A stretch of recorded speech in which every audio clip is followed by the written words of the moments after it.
ನಮಸ್ಕಾರ ನನ್ನ ಪ್ರೇಕ್ಷಕ ಬಿಂದುಗಳೇ. ಇವತ್ತು ಯೂಟ್ಯೂಬ್ ನೋಡ್ತಾ ಇದ್ದ ಹಾಗೆಯೇ ಒಂದು ಟಾಪಿಕ್ ನೆನಪಾಗಿ ವಿಡಿಯೋ ಮಾಡಲಿಕ್ಕೆ ಬಂದಿದ್ದೀನಿ. ನೀವು ಮಾಡಬೇಕಾಗಿದ್ದಷ್ಟೇ, ನನ್ನ ಚಾನಲನ್ನು ಫಸ್ಟ್ ವಿಸಿಟ್ ಕೊಟ್ಟಿದ್ದರೆ ನನ್ನ ಚಾನಲನ್ನು ಸಬ್ಸ್ಕ್ರೈಬ್ ಮಾಡಿಕೊಂಡು ವಿಡಿಯೋ ನೋಡಿ, ಲೈಕ್ ಮಾಡಿ, ಕಮೆಂಟ್ಸ್ ಮಾಡಿ ಅಂತ ಹೇಳ್ತಾ, ಮತ್ತು ನನ್ನ ಚಾನಲನ್ನು ಯಾರು ಸಬ್ಸ್ಕ್ರೈಬ್ ಮಾಡ್ಕೊಂಡಿದ್ದಾರೋ ಅವರು ನನ್ನ ಚಾನಲ್ನ ವೀಡಿಯೋಗಳನ್ನು ನೋಡಬೇಕಾದ್ರೆ ಲೈಕ್ ಮಾಡಿ, ಕಮೆಂಟ್ಸ್ ಮಾಡಿ ಮತ್ತು ಶೇರ್ ಅವಶ್ಯವಾಗಿ ಮಾಡಿ ಅಂತ ಹೇಳ್ತಾ ಈ ವಿಡಿಯೋನ ನಾನೀಗ ಶುರು ಮಾಡ್ತಾಯಿದ್ದೀನಿ.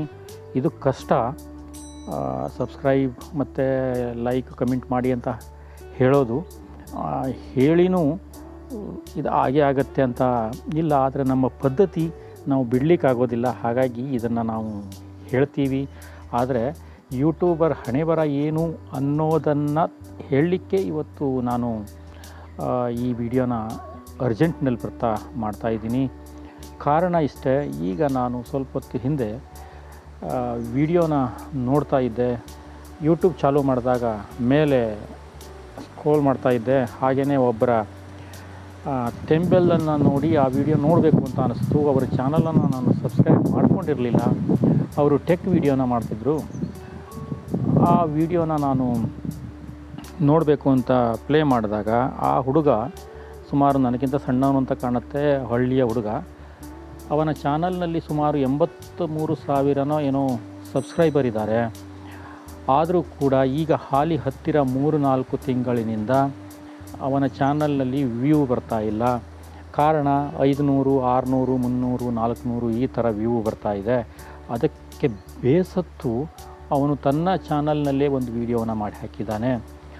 ಅದು ಸ್ವಲ್ಪ ಕಣ್ಣೀರು ಹಾಕ್ತಾ, ನೋಡಿ ನಾನು ಜೀವನವನ್ನು ಇದಕ್ಕೆ ಮುಡುಪಾಗಿಟ್ಟು ಹೀಗೆ ಮಾಡಿದ್ದೀನಿ, ನನಗೆ ಈಗ ಮೊದಲಿನ ಥರ ವ್ಯೂ ಬರ್ತಾ ಇಲ್ಲ, ಯಾಕೆ ಅಂತ ಗೊತ್ತಾಗ್ತಿಲ್ಲ.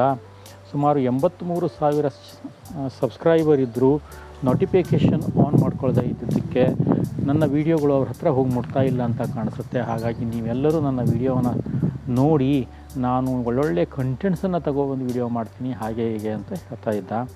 ಅದನ್ನು ನೋಡಿ ನನಗೆ ಒಂದು ಸ್ವಲ್ಪ ಹೊತ್ತು ವಿಚಾರ ಆಗೋಯಿತು. ನಾವು ಕೂಡ ಯೂಟ್ಯೂಬ್ನಲ್ಲಿ ಏನೋ ಒಂದು ಸಾಧನೆ ಮಾಡಬೇಕು ಅಂತ ಹೊಂಟಿದ್ದೀವಿ. ಹೇಗೆ ಮುಂದೆ ಹಾಗಾದರೆ ನಮ್ಮ ಪರಿಸ್ಥಿತಿ? ಹಳೆ 83,000 1 ಲಕ್ಷ ಸಬ್ಸ್ಕ್ರೈಬ್ ಇದ್ದಂತಹ ಜನರೇ ಈ ಥರ ಗೋಳಾಡ್ತಿದ್ದಾರೆ, ನಮ್ಮ ಜೀವನ ಹೇಗೆ ಹಾಗಾದರೆ ಅಂಥೇಳಿ ವಿಚಾರವನ್ನು ಮಾಡಿ ಈ ವಿಡಿಯೋನ ನಾನು ಒಂದು ಸ್ವಲ್ಪ ತಿಳುವಳಿಕೆಯ ವಿಷಯದಲ್ಲಿ ಮಾಡ್ತಾಯಿದ್ದೀನಿ. ಯೂಟ್ಯೂಬ್ನಲ್ಲಿ 2-3 ಥರದ ವಿಡಿಯೋಗಳು ಬರ್ತಾವೆ. ಒಂದಿಷ್ಟುಗಳು ಸಕ್ಸಸ್ಫುಲ್ ಜೀವನವನ್ನು ಮಾಡಿ ಯೂಟ್ಯೂಬ್ನಲ್ಲಿ ಹೆಸರು ಮಾಡಿ ಹಣ ಮಾಡಿದವರು ಒಂದಿಷ್ಟು ವೀಡಿಯೋಗಳನ್ನು ಹಾಕ್ತಾರೆ. ಆ ವಿಡಿಯೋಗಳನ್ನು ನಾವು ನೋಡಿ, ಅಯ್ಯೋ ಇವರ ಹಾಗೆ ನಾವು ಕೂಡ ಆಗಬೇಕು ಅಂತ ನಿನ್ನೆವರೆಗೂ ವಿಚಾರ ಮಾಡಿದ್ರೆ ಅದೇ 10 ನಿಮಿಷಕ್ಕೆ ಇನ್ನೊಂದು ವಿಡಿಯೋ ಬರುತ್ತೆ, ನಾನು ಈ ಥರ ಎಲ್ಲ ಕಳ್ಕೊಂಡ್ಬಿಟ್ಟಿದ್ದೀನಿ, ನನ್ನನ್ನೇ ಯೂಟ್ಯೂಬನ್ನೇ ನಂಬ್ಕೊಂಡಿದ್ದೀನಿ ಅಂತ ಇನ್ನೊಂದು ವಿಡಿಯೋ ಬರುತ್ತೆ. ಅದನ್ನು ನೋಡಿದರೆ ನಿರಾಶೆ ಎದುರಿಗೆ ಛಾಯೆ ಮುಂದೆ ಕಣ್ಣಿಗೆ ಬರುತ್ತೆ. ನಾನು ನಿನ್ನೆ ದಿವಸ ಲೈವ್ನಲ್ಲಿ ಒಂದು ವಿಷಯ ಹೇಳಿದ್ದೆ. ನಮ್ಮ ಇಲ್ಲೇ ಹತ್ತಿರದ ಒಂದು ಅಮ್ಮ, 55 ವರ್ಷದವರು, ಅವರು ವಿಡಿಯೋ ಮಾನಿಟೈಸ್ ಆಗಿದೆ ಅವ್ರ ಚಾನಲ್ಲು, ಅವ್ರು ಹಣ ಮಾಡ್ತಿದ್ದಾರೆ ಯೂಟ್ಯೂಬ್ನಿಂದ ಅಂತ.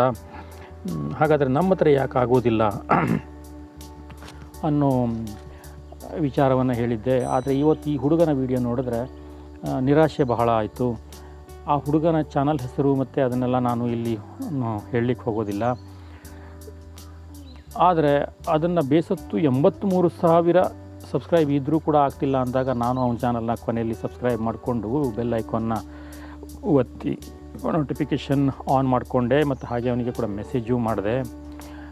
ಅವನಿಗೆ ಏನು ಮೆಸೇಜ್ ಮಾಡಿದೆ ನಾನು ಅನ್ನೋದನ್ನೇ ಯೂಟ್ಯೂಬರ್ ಒಳಗೆ ನಾವು ಹೇಳಬೇಕು ಅಂತ ಇವತ್ತು ನಾನು ಬಂದಿರೋದು. ನೋಡಿ, ಯೂಟ್ಯೂಬ್ ಎಷ್ಟು ದೊಡ್ಡ ಸಮುದ್ರ ಅಂತೇಳಂದರೆ, ಅದು 2018ರಲ್ಲಿ ಶುರುವಾದಾಗ ಏನೂ ಇಲ್ಲದೆ ಒಂದು ಸಣ್ಣ ಬಾವಿಗಿಂತ ಸಣ್ಣದು. ಆದರೆ ಈಗ ಅದು ಸಮುದ್ರದುದ್ದಷ್ಟಕ್ಕೂ ಬೆಳೆದಿದೆ. ಅದಕ್ಕಾಗಿ ಅವರಿಗೆ ಚಾನಲ್ಲಿನ ಅಗತ್ಯ ನನಗಂತೂ ಅನಿಸೋದಿಲ್ಲ ಇದೆ ಅಂತ. ಅವರಿಗೆ ಈಗ ಎಷ್ಟು ಜನ ಇದಾರೋ ಚಾನಲ್ ಮಾಡಿಕೊಂಡು ಒಳ್ಳೆ ಮಾನಿಟೈಸ್ ಆಗಿ ಮಾಡಿಕೊಟ್ಟಿದ್ದಾರೋ ಅವರ ಚಾನಲ್ನಲ್ಲೇ ಅವರಿಗೆ ಬೇಕಾದಷ್ಟು ಹಣ ಹರಿದು ಬರ್ತಾ ಇದೆ. ಆಯಿತಾ? ನಮ್ಮಂಥ ಹೊಸ ಯೂಟ್ಯೂಬರ್ಗಳ ಅಗತ್ಯ ಅವರಿಗೆ ಇದ್ದಂಗೆ ಕಾಣೋದಿಲ್ಲ. ಹಾಗಂತ ಹೊಸ ಯೂಟ್ಯೂಬರ್ ಚಾನಲ್ಗಳನ್ನು ಮಾಡೋದನ್ನೇ ಓಕೆ ಅಂತ ಬಂದ್ ಮಾಡಿಟ್ಬಿಟ್ರೆ ಅವರು, ಇದು ಹೊಡೆತ ಬೀಳುತ್ತೆ ಅನ್ನೋ ಕಾರಣಕ್ಕೆ ಓಪನ್ ಅಂತೂ ಖಾಯಮಾಗಿಟ್ಟಿದ್ದಾರೆ. ನಾವು ಚಾನಲನ್ನು ಮಾಡ್ಕೋಬೋದು, ಅದರಲ್ಲಿ ವಿಡಿಯೋ ಹಾಕ್ಬೋದು, ಮಾನಿಟೈಸ್ ಆಗೋಲ್ಲವರೆಗೂ ಕಷ್ಟಪಡ್ಬೋದು, ಅದರ ನಂತರ ಆದರೆ ನೋಡೋಣ ಅನ್ನೋ ಒಂದು ಭಾವನೆಯಲ್ಲಿ ಯೂಟ್ಯೂಬ್ ಇದ್ದಂಗಿದೆ. ಈಗ ನಂದೇ 3 ವರ್ಷದಿಂದ ನಾನು ನೋಡ್ತಿದ್ದೀನಿ, ಚಾನಲ್ ಗ್ರೋತ್ ಆಗೋದು ಕಷ್ಟ ಆಗ್ತಿದ್ದಾಗ ಬೇರೆಯವ್ರ ಬಗ್ಗೆ ಹೇಗೆ ಅಂತ ಹೇಳೋದು. ಯೂಟ್ಯೂಬ್ನಲ್ಲಿ ಒಂದಿಷ್ಟು ಕಂಡೀಷನ್ ಅಪ್ಲೈಗಳೇನಿದ್ದಾವೆ ಅವು ಸ್ವಲ್ಪ ಸಡಿಲಗೊಳಿಸಿದರೆ ಉತ್ತಮ ಆಗಿತ್ತೇನೋ ಅನ್ನೋದು ನನ್ನ ಭಾವನೆ. ಅವರು ಏನು ಕಂಟೆಂಟ್ಸ್ ಒಳ್ಳೆಯದಾಗಿರಬೇಕು ಅನ್ನೋದು ಅದಿರಲಿ, ಮತ್ತು ಕಾನೂನಿನಲ್ಲಿ ಯಾವುದು ಅಡೆತಡೆ, ಮತ್ತೊಬ್ಬರಿಗೆ ನೋವು ಬರದಂತೆ ಇರೋಂಥ ವಿಡಿಯೋಗಳು, ಜನರಿಗೆ ಅಥವಾ ಯಾವುದೋ ಒಂದಿಷ್ಟು ವ್ಯೂ ಹೋದಾಗ ಒಂದಿಷ್ಟು ಸಮೂಹಕ್ಕೆ ತ್ರಾಸಾಗುವಂಥದ್ದು ಮಾತುಗಳಾಗಲಿ ಅವೆಲ್ಲ ಬರೆದಿದ್ದ ಹಾಗೆ ಕಾಪಾಡ್ಕೊಂಡು ಹೋಗೋದು, ಬೇರೆಯವರ ಕಾಪಿರೈಟನ್ನು ನಾವು ತೊಗೊಂಡು ಹಾಕ್ಕೊಂಡು ಅದರಲ್ಲಿ ಹಣ ಮಾಡ್ಕೊಳ್ಳೋಂಥದ್ದಿದ್ದರೆ ಅದನ್ನು ತಡೆಯೋದು, ಇದೆಲ್ಲ ಬಹಳ ಉತ್ತಮವಾಗಿರೋದೇ ಯೂಟ್ಯೂಬ್ನಲ್ಲಿರೋದು. ಆದರೆ ಅದನ್ನು ಬಿಟ್ಟು ಅವರು 4,000 ತಾಸು ಮತ್ತು 1,000 ಸಬ್ಸ್ಕ್ರೈಬ್ ಮಿನಿಮಮ್ ಆಗಲೇಬೇಕು ಮಾನಿಟೈಸ್ಗೆ ಅಂತ ಏನು ಕಂಡೀಷನ್ ಹಾಕಿದ್ರು, ಅದನ್ನು 1 ವರ್ಷದ ಹಿಂದೆ ಸುಮಾರು 500 ಸಬ್ಸ್ಕ್ರೈಬರು ಮತ್ತು 3,000 ತಾಸಿನ ವೀಕ್ಷಣೆ ಆದರೆ ಸಾಕು, ಅರ್ಧ ನಿಮಗೆ ಮಾನಿಟೈಸ್ ಮಾಡಿಕೊಡ್ತೀವಿ ಅಂತಲೂ ಹೇಳಿದರು. ನಾನು ಅದನ್ನು ಸ್ವಲ್ಪ ಚೇಂಜಾಗಿ ವಿಚಾರ ಮಾಡ್ತೀನಿ. ಈಗ ಒಳ್ಳೆ ವ್ಯೂ ಬಂದು ಒಳ್ಳೆ ಕಂಟೆಂಟ್ಸನ್ನು ನಶೀಬದಲ್ಲಿ ಅಂದರೆ ಸ್ಟಾರ್ ಸರಿ ಇದ್ದರೆ ಆ 4,000 ತಾಸು ಆಗೋದು ಅಥವಾ ಸಬ್ಸ್ಕ್ರೈಬ್ ಆಗೋದು ಏನು ದೊಡ್ಡದಲ್ಲ. ಆದರೆ ಆಗದೇ ಇದ್ದ ಹೊಸ ಯೂಟ್ಯೂಬರ್ ಕತೆ ಏನು ಅಂತ ನಾನು ಹೇಳೋದು. ಈಗ ಹೊಸ ಯೂಟ್ಯೂಬರ್ ಒಬ್ಬನು 18-19ನೇ ವರ್ಷದಲ್ಲಿ ಅಥವಾ 17ನೇ ವರ್ಷದಲ್ಲಿ ಯೂಟ್ಯೂಬ್ ಚಾನಲ್ ಸ್ಟಾರ್ಟ್ ಮಾಡ್ತಾನೆ ಅಂತಾದರೆ ಅವನು ತನ್ನ ಎಲ್ಲ ಕೆಲಸವನ್ನು ಬಿಟ್ಟುಕೊಂಡು ಇದರ ಹಿಂದೆ ನಿಂತು 4ರಿಂದ 5 ವರ್ಷ ಅಥವಾ 6 ವರ್ಷ ಕಷ್ಟಪಟ್ಟರೂ ಕೂಡ ಅವನ ಚಾನಲಲ್ಲಿ ಗ್ರೋತ್ ಆಗಲಿಲ್ಲ ಅಂತೇಳಂದರೆ, ಅಥವಾ ಅವನ ಚಾನಲ್ ಮಾನಿಟೈಸ್ ಆಗೋ ಲೆವೆಲಿಗೆ ಬರಲಿಲ್ಲ ಅಂತಾದರೆ, ಅಥವಾ ವ್ಯೂ ಸಿಗ್ತಿಲ್ಲ ಅಂತ ಆದರೆ ಅವನ 4 ವರ್ಷದ ಹೋದ ವರ್ಷವನ್ನು ಅಂದರೆ 4 ವರ್ಷ ಏನಾದರೂ ಹಿಂದೆ ಕಳೆದಿರ್ತಾನೆ, ಅದರ ಭವಿಷ್ಯ ಏನು? ಆ ಹುಡುಗ ಇದನ್ನೇ ಹೇಳ್ತಾ ಇದ್ದ, ನನ್ನ ಇಷ್ಟು ಭವಿಷ್ಯ ಇದರಲ್ಲಿ ಅಡಗಿದೆ ಅಂತ. ನಾನು ಹೊಸ ಯೂಟ್ಯೂಬರಿಗೆ ಒಂದು ಕಿವಿ ಮಾತು ಹೇಳಲಿಕ್ಕೆ ಇಷ್ಟಪಡ್ತೇನೆ. ಯೂಟ್ಯೂಬನ್ನು ನಂಬಿಕೊಂಡು ನೀವು ಪೂರ್ಣ ಪ್ರಮಾಣದಲ್ಲಿ ಸ್ಟಾರ್ಟಿಂಗ್ನಲ್ಲೇ ಯೂಟ್ಯೂಬ್ನಲ್ಲಿ ಇರಬೇಡಿ. ಯೂಟ್ಯೂಬ್ ನಂಬಿಕೊಂಡು ಚಾನಲನ್ನು ಮಾಡಿ ಬಿಡಬೇಡಿ. ಆದರೆ ಅದರಲ್ಲಿ ಕಂಟೆಂಟ್ಸನ್ನು ಒಳ್ಳೆಯದನ್ನು ಹಾಕಿ, ಆದರೆ ನಿಮ್ಮ ಇದು ಸೆಕೆಂಡ್ ಚಾನ್ಸ್ ಆಗಿರಬೇಕು. ಫಸ್ಟ್ ಚಾನ್ಸು ನಿಮ್ಮ ಅಭ್ಯಾಸ, ನಿಮ್ಮ ಏನು ವ್ಯವಹಾರಗಳಿದ್ದಾವೆ ಅದರ ಬಗ್ಗೆ ಇರಲಿ ಮೊದಲು ಆದ್ಯತೆ. ಅದರ ಜೊತೆಗೆ ಇದನ್ನು ಮಾಡ್ಕೊಳ್ಳಿ. ಇದು ನಡೆದಾಗ ಇದರ ಹಿಂದೆ ಬಿದ್ದರೆ ಓಕೆ, ಆದರೆ ಇದು ಇಲ್ಲ ಅಂತೇಳಂದರೆ ನೀವು ಸೀದಾ ಡೌನ್ ಜೀರೋಕ್ಕೆ ಹೋಗಿ ನಿಲ್ತೀರಿ. ಆ ಹೊತ್ತಿನಲ್ಲಿ ನಿಮ್ಮ ಕೈಯಲ್ಲಿ ವಯಸ್ಸು ಇರೋದಿಲ್ಲ, ಹಾಗೆಯೇ ಅಭ್ಯಾಸವೂ ಇರೋದಿಲ್ಲ, ಶಿಕ್ಷಣವೂ ಇರೋದಿಲ್ಲ, ಹಾಗಾಗಿಬಿಡುತ್ತೆ. ಹಾಗಾಗಿ ಯೂಟ್ಯೂಬರಿಗೆ ಹೇಳೋದು ನಾನು ಇಷ್ಟೇ, ನಿಮ್ಮ ಚಾನಲನ್ನು ಮಾಡ್ಕೊಳ್ಳೋದು ಬಿಡಬೇಡಿ. ನಿಮ್ಮ ಸ್ವಂತ ಬಿಸ್ನೆಸ್ ಏನಾದ್ರು ಇದ್ದರೆ ಅದನ್ನು ಮುಂದುವರಿಸ್ಕೊಂಡು ಇದನ್ನು ಮಾಡಿ ಅಂತ ಆ ಹುಡುಗನ ಕತೆ ನೋಡಿ ನನಗೆ ಈಗ ಅನಿಸಿರೋದು. ಇನ್ನು ಚಾನಲ್ ಯೂಟ್ಯೂಬ್ನಲ್ಲಿ ಎಷ್ಟು ಇದ್ದಾವೆ ನೋಡಿ, ಅದಕ್ಕಿಂತ ಅಂದರೆ ಈಗ ನಮ್ಮ ದೇಶದಲ್ಲಿ ಎಷ್ಟು ಸಮಸ್ಯೆ ಇದ್ದಾವೆ, ಆ ಸಮಸ್ಯೆಗಿಂತ ಜಾಸ್ತಿ ಯೂಟ್ಯೂಬ್ನಲ್ಲಿ ಚಾನಲ್ಗಳಿದ್ದಾವೆ ಅಂತ ನನ್ನ ನಂಬಿಕೆ. ಓಕೆನಾ? ಹಾಗಾಗಿ ಈಗ ನೀವು ಮೊನ್ನೆಯೇ ಒಂದು ವಿಷಯವನ್ನು ತಗೊಳ್ಳಿ, ಯೂಟ್ಯೂಬ್ನಲ್ಲಿ ಒಂದು ಬದಲಾವಣೆಯ ಒಂದು ಅಪ್ಡೇಟ್ ಬಂತು. ಓಕೆ ಅಥವಾ ಬೇಡ, ನೋ ಎಸ್ ಅನ್ನೋದೊಂದು ಟಾಪಿಕ್ನಲ್ಲಿ ಬಂದಿದೆ. ನಿಮಗೆ ಗೊತ್ತಿರಬೇಕು, ಯೂಟ್ಯೂಬರ್ ಯಾರಾದರೂ ಇದ್ದರೆ ಅಲ್ಲಿ ನೋ ಮಾಡಬೇಕು, ಎಸ್ ಮಾಡಬೇಕು, ಅದರ ಕಂಡೀಷನ್ ಅಪ್ಲೈ ಇದೆ. ಅದನ್ನು ಅವರವರ್ಗೆ ತಕ್ಕ ಹಾಗೆ ಅದನ್ನು ಮಾಡ್ತಿದ್ದಾರೆ. ಆದರೆ ಅದೇ ವಿಷಯದ ಬಗ್ಗೆ ನೀವು ಯೂಟ್ಯೂಬ್ನಲ್ಲಿ ಹೋಗಿ ಮೇಲ್ಬದಿ ಒಂದು ಅಕ್ಷರ ಬರೆದ್ರೆ ಸಾಕು, ಲಕ್ಷ ಚಾನಲ್ಗಳಲ್ಲಿ ಇಷ್ಟೇ ಕೆಳಗೆ ಬರುತ್ತೆ. ಪ್ರತಿಯೊಬ್ಬರು ತಮ್ಮ ಲೆಕ್ಕದಲ್ಲಿ ವೀಡಿಯೋ ಮಾಡಿ ಹಾಕಿದ್ದಾರೆ. ಈಗ ನಮ್ಮ ಕಣ್ಣಿಗೆ ಮೊದಲು ಕಂಡಂಥ ಒಂದು ವೀಡಿಯೋನ ನಾವು ನೋಡಿ ಅದರಲ್ಲಿ ಡೀಟೇಲ್ ತಿಳ್ಕೊಂಡು ಸುಮ್ಮನೆ ಬಿಟ್ಬಿಡ್ತೇವೆ. ಆದರೆ ಅದೇ ವೀಡಿಯೋನ ಲಕ್ಷ ಜನ ಮಾಡಿರ್ತಾರಲ್ಲ, ಅವರ ಗತಿ ಏನು? ಅವರನ್ನು ನೋಡೋರು ಯಾರು? ಹಾಗಾಗಿ ಯೂಟ್ಯೂಬ್ ತನ್ನ ಕಂಡೀಷನ್ ಅಪ್ಲೈಯಲ್ಲಿ ಆಲ್ ಕಂಟೆಂಟ್ಸನ್ನು ಎಲ್ಲ ಚಾನಲ್ನಲ್ಲೂ ಹಾಕಲಿಕ್ಕೆ ಪರ್ಮಿಷನ್ ಕೊಟ್ಟರೆ ಬಹಳ ಉತ್ತಮ ಆಗಿತ್ತು. ಒಂದು ಕಂಟೆಂಟ್ಸನ್ನು ಒಂದು ಚಾನಲಲ್ಲೇ ಹಾಕಬೇಕು ಅಂತ ಹೇಳಿದಾಗ ಏನಾಗುತ್ತೆ ಅಂದರೆ, ಹಾಕಿರೋ ವಿಷಯಗಳನ್ನೇ ಪದೇ ಅಂದರೆ ಅಂದಾಜಿನಲ್ಲಿ ನೀವು ವಿಚಾರ ಮಾಡ್ಕೊಳ್ಳಿ. ಟೆಕ್ ಚಾನಲ್ ಅಂತ ಒಂದಿದ್ದರೆ ಅದರಲ್ಲಿ ಯೂಟ್ಯೂಬ್ನಿಂದ ಹಿಡ್ಕೊಂಡು ಹೊರಗಿನ ಕಂಪ್ಯೂಟರ್ನ ಜಗತ್ತಿನಲ್ಲಿ ಏನೇನು ಹೊಸ ಅಪ್ಡೇಟ್ಗಳು ಬಂದಿದೆ ಅದನ್ನು ಹಾಕಬೇಕು.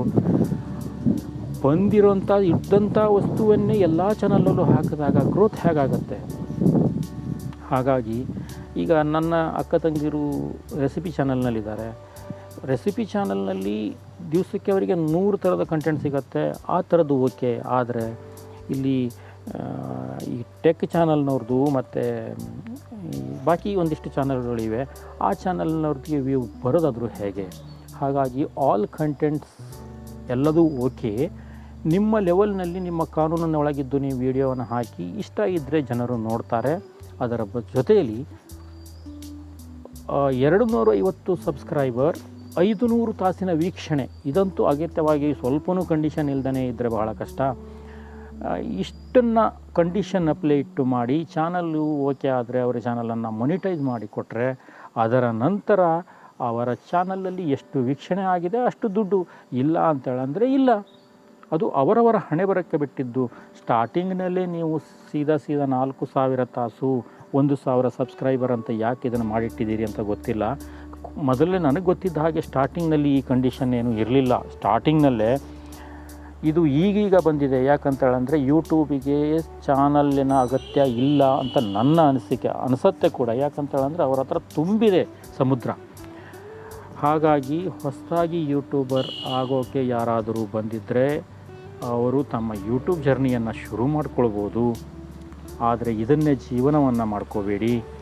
ಆಮೇಲೆ ಕಳೆದ ಹೋದ ಸಮಯವನ್ನು ವಾಪಸ್ ತೆಗೆದುಕೊಳ್ಳಿಕ್ಕಾಗಲ್ಲ.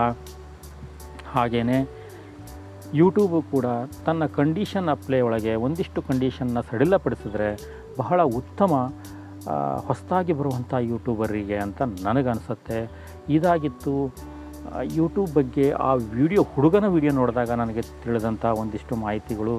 ಅದನ್ನು ಹೇಳಬೇಕು ಅಂತ ಅನ್ನಿಸ್ತು. ಹೆಚ್ಚಿಗೆ ಅಂತೇಳಂದರೆ ನೋಡಿ, ಯೂಟ್ಯೂಬು ಯಾವಾಗೂ ನಮ್ಮ ಮಾತನ್ನು ಕೇಳೋದಿಲ್ಲ, ನಾವು ಅವರ ಮಾತನ್ನು ಕೇಳಬೇಕು. ಅವರು ಬಹಿರಂಗವಾಗಿ ಯಾವುದನ್ನು ಕೂಡ ಪ್ರೆಸ್ ಮೀಟ್ ಅಂತೂ ಮಾಡಿ ಹೇಳೋದಿಲ್ಲ. ತನ್ನ ಚಾನಲ್ನಲ್ಲೋ ಅಥವಾ ಗೂಗಲ್ನಲ್ಲೋ ಒಂದು ಅಪ್ಡೇಟನ್ನು ಹಾಕ್ತಾರೆ, ಅದನ್ನು ನಾವು ಅನುಸರಿಸ್ಕೊಂಡು ಹೋಗಬೇಕು. ಮುಂದೂ ಅದೇ ಥರನೇ ಇರುತ್ತೆ. ಆದರೆ ಹೆಚ್ಚುವರಿಯಾಗಿ ಇದನ್ನು ಹೇಳಲಿಕ್ಕೆ ಬಯಸ್ತೇನೆ, ಹೊಸದಾಗಿ ಯೂಟ್ಯೂಬರ್ ಆಗೋರು ಬಂದರೆ ಆಗಿ, ಆದರೆ ಇದನ್ನೇ ಭವಿಷ್ಯ ಅಂತ ತಿಳ್ಕೊಂಡು ಸ್ಟಾರ್ಟಿಂಗ್ನಲ್ಲಿ ಬರಬೇಡಿ. ನಿಮ್ಮ ಸ್ವಂತ ಬಿಸ್ನೆಸ್ ಜೊತೆಗೆ ಬನ್ನಿ. ಇದನ್ನು ಸೆಕೆಂಡ್ ಬಿಸ್ನೆಸ್ ಅಂತ ಮಾಡಿ. ಆವಾಗ ಇದರಲ್ಲಿ ಅಕಸ್ಮಾತ್ ಚಮತ್ಕಾರದಿಂದ ನೀವೆದ್ದರೆ ಇದರಿಂದ ಬೆಳವಣಿಗೆ ಕಾಣ್ಬೋದು. ಹಾಗೆಯೇ ಡಾಕ್ಟರ್ ಬ್ರೋ ಮತ್ತಂಥವ್ರು ಒಂದಿಷ್ಟು ಜನ ಇದ್ದಾರೆ. ಅವರು ಅದಕ್ಕಾಗಿ ಸುಮಾರಷ್ಟು ಹಣವನ್ನು ಮೊದಲೇ ಖರ್ಚು ಮಾಡ್ತಾರೆ. ಅದರಿಂದ ಅವರ ಚಾನಲಿಗೆ ವ್ಯೂ ಬರುತ್ತೆ. ಹೊರದೇಶಕ್ಕೆ ತಿರುಗಾಟಕ್ಕೆ ಹೋಗ್ತಾರೆ. ಒಂದು ವೀಡಿಯೋ 10 ನಿಮಿಷದ್ದು ಮಾಡಲಿಕ್ಕೆ, ಅರ್ಧ ತಾಸಿಂದ ಮಾಡಲಿಕ್ಕೆ ಅವರು ನನ್ನ ಲೆಕ್ಕ ಲಕ್ಷ ಹಣವನ್ನು ಖರ್ಚು ಮಾಡ್ತಾರೆ. ಅವರ ಚಾನಲ್ಲು ಹೊರದೇಶದಿಂದ ಎಲ್ಲ ವ್ಯೂ ತೋರಿಸೋದಕ್ಕೆ ಅವ್ರ ಚಾನಲ್ಗೆ ಸಬ್ಸ್ಕ್ರೈಬ್ ಆಗ್ತಾರೆ. ಕುಂತ ಕಡೆಯಿಂದ ಮಾಡೋರಿಗೆ ಸ್ವಲ್ಪ ಕಷ್ಟ. ಹಾಗಾಗಿ ಪದೇ ರಿಕ್ವೆಸ್ಟು, ನಿಮ್ಮ ಜೀವನವನ್ನು ಹಾಳು ಮಾಡ್ಕೊಳ್ಳೋದನ್ನೇ ಯೂಟ್ಯೂಬ್ನಲ್ಲಿ ಸಾಧನೆ ಮಾಡಲಿಕ್ಕೆ ಪ್ರಯತ್ನ ಪಡಿ ಅಂತ ಹೇಳ್ತಾ ಇದ್ದೀನಿ. ಬಹಳಷ್ಟು ವಿಚಾರಗಳನ್ನೇನೋ ವಿಚಾರ ಮಾಡಿದ್ದು ಹೌದು ವಿಡಿಯೋದಲ್ಲಿ ಹೇಳಬೇಕು ಅಂತ. ಆದರೆ ನನ್ನ ವಿಡಿಯೋದ ಲೆಂತ್ ನೋಡಿದ್ರೆ ನನಗೆ ಹೇಳುತ್ತೆ ಇದು ಇಲ್ಲಿಗೆ ನಿಲ್ಲಿಸಬೇಕು ಅಂತ. ಯಾಕಂತೇಳಂದರೆ ಈಗಾಗಲೇ 13.5 ನಿಮಿಷ ವಿಡಿಯೋ ಆಗೋಯ್ತು.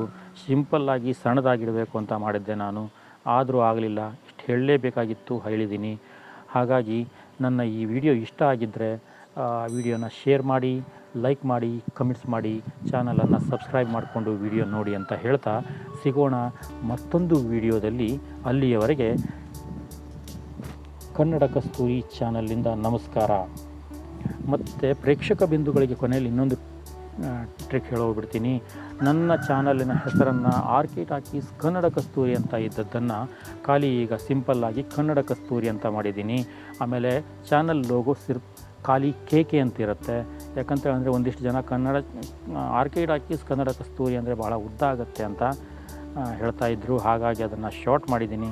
ಕನ್ನಡ ಕಸ್ತೂರಿ ನನ್ನ ಭಾಷೆ, ನನ್ನ ಹೆಮ್ಮೆ, ಹೆಸರು ಇಟ್ಕೊಂಡು ಇನ್ನು ಮುಂದುವರಿಸಬೇಕು ಅಂತಿದ್ದೀನಿ. ನನ್ನ ಚಾನಲನ್ನು ಆದಷ್ಟು ಜನ ಸಬ್ಸ್ಕ್ರೈಬ್ ಮಾಡ್ಕೊಳ್ಳಿ ಅಂತ ಆಸೆಪಟ್ಟು ವಿಡಿಯೋನ ನೋಡಲಿ ಅಂತ ಆಸೆಪಡ್ತಾ ಇದ್ದೀನಿ. ಧನ್ಯವಾದಗಳು ನಿಮಗೆ.